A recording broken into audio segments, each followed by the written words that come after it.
Have you ever wondered why the sight of tightly gelled hair or even tighter Ed Hardy t-shirts is so common on our beautiful campus?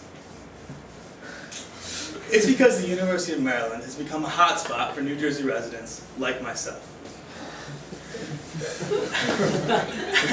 As a proud resident of the Garden State, I think I can offer some insight into the phenomena of all these New Jersey students picking the University of Maryland as their home for higher education.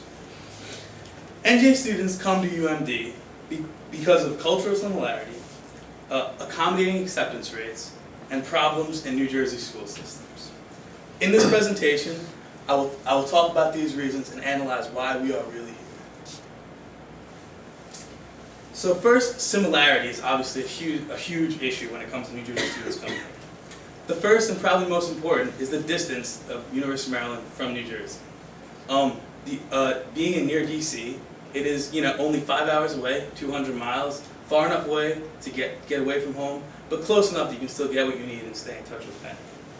Also, it's city adjacent, being 10 minutes outside of Washington, D.C. To New Jersey residents, this is something they're familiar with as well. If you live in New Jersey, you're within an hour of either New York City to the north, Philly to the south, or Trenton and Newark in the middle. Also, cultural similarity plays a big issue.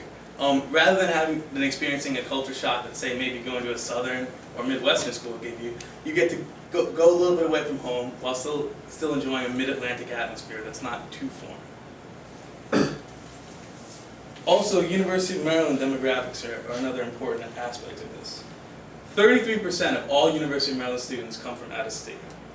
When we compare this rate to other major public schools in the Eastern Seaboard, the ones I use in this are UNC, Georgia Tech, Boston College, and NC State. They average only 15% out-of-state acceptance, or out-of-state student body, which obviously in contrast to Maryland is a big difference.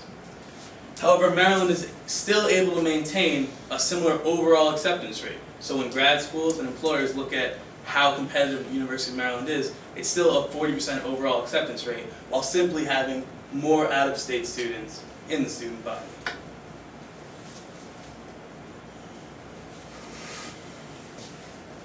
Probably most importantly are the issues going on in the New Jersey public school system.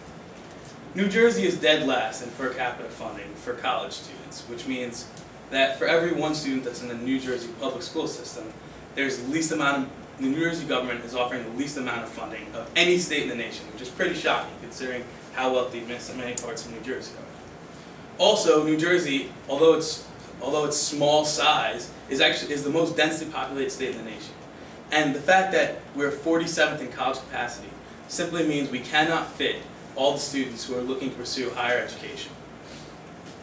Also, there's a huge budget crisis in New Jersey right now that makes Maryland look like they're in an economic boom. Because of these crises, prices have been steadily rising at all New Jersey public schools. In fact, right now, an in-state education at any of the most expensive New Jersey public schools is only $5,000 to $6,000 more than an out-of-state education at the University of Maryland. This small price difference can be immediately made up by the fact that, according to any ranking, the University of Maryland is a much more prestigious academic institution than, say, Rutgers or NJIT or any other major New Jersey public school.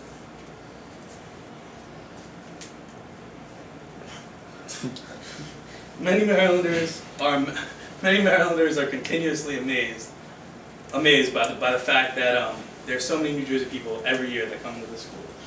However, a number of factors such as price, location, and cultural similarity make the issue much more easily understood.